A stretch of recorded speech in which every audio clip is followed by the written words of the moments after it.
இன்னைக்கு அண்ணன் செங்கோட்டையன் அவர்கள் பேசின பேச்சுக்கு அண்ணன் செங்கோட்டையன் அவர்கள் மீண்டும் அதுக்கு ஒரு விளக்கம் கொடுக்கணும். ஆனா பட் எவ்வளோ நேரம் ஆகும் தெரியல. 2 நிமிஷம் தான் பேசினாரு. ஆனா அதில வந்து போட்டிருந்தது ஒவ்வொரு சேனலும் போட்டிருந்த விஷயத்த பார்த்தீங்கன்னா, சூசகமாக சொன்ன செங்கோட்டையன் அவர்கள்.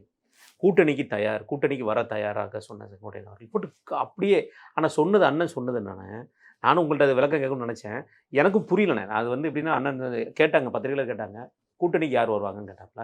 அப்போ தலைவர் அவர்கள் தான் முடிவு எடுப்பார். தளபதி மேல அவர்கள். பார்த்துருப்பாரா? ஆமா. இந்த தளபதி சைடு அவர்கள் பார்த்துருப்பாரா? முடிவு எடுத்திருப்பார் ஆ. அப்படின்னாப்ல. இதுல யார் யார் வர இருக்காங்கன்னு சொன்னோனே, அவர் ஒரு வார்த்தை சொன்னாருங்க. எம்எல்ஏ சீட்டு கேட்கற ஒவ்வொரு தொகுதியிலும் 5 பேர் 4 பேர் கேட்பாங்க. அந்த தொகுதிக்கு சீட்டு குடுத்ததுக்கு அப்புறம் தான் உங்களுக்கு புரியும். யார் யார் வர்றாங்க, யார் யார் கூட்டணின்னு. எங்க அண்ணன் செங்கோட்டையன் அவர்களையும் இப்படி பேச வச்சுட்டாங்க. இது இங்கே நடக்காதா? எல்லா இடத்துலயும் நடக்கிறது தானே. தாவேக்கால? தாவைக்கெல்லாம் நடக்கும். ம். தாவைக்கல் மூலம் யாருக்கு சீட்டு குடுக்க போறீங்கன்னு அவங்களுக்கே தெரியாதே. இன்னொன்னு ஒண்ணு நடக்கும் தெரியுமா? தோல்வி அடைஞ்ச பிறகு சில பறவைகள் பறந்து போகும். ஆமா, சர்ருன்னு. மக்கள் நீதி மையத்தில் நடந்ததில்ல? ஆமா.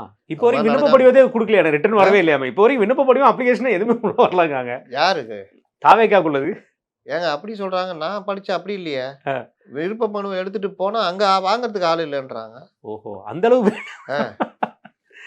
நீங்க எப்படி பார்த்திருப்பீங்கன்னா, விருப்ப மனு விநியோகம் தாவேக்காவில் அதிர்ச்சின்னு படிச்சிருப்பீங்க.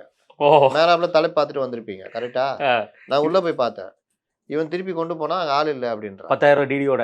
ஆ? 10,000 டிடியோட ஆமா போயிருக்கான். கொஞ்சம் பேர் போயிருப்பாங்கல்ல. சரி. நான் ஜோக் சொல்லட்டா? சொல்லுங்க. 230 தொகுதிக்கு அவங்க ஆள் ரெடி பண்ணிருக்காங்க. ஆமா. அப்புறம் எதுக்கு அந்த 10,000? அப்ப எதுக்கு இந்த ரூ. 100? எதுக்கு இந்த விருப்ப மனுன்னு கேளுங்க. எதுக்கு? அதெல்லாம் புசிக்கே வெளிச்சம். அதனால அத விட்டுருங்க. அது ஒவ்வொரு கட்சியும் இப்படிதான். எம்ஜிஆர் ஆட்சிய பிடிச்சப்போ 1000 பிரச்சனை வந்தது. நான் தானே கட்சி ஆரம்பிச்சேன். நான் தானே செலவு பண்றேன். அப்படின்ட்டாப்புல.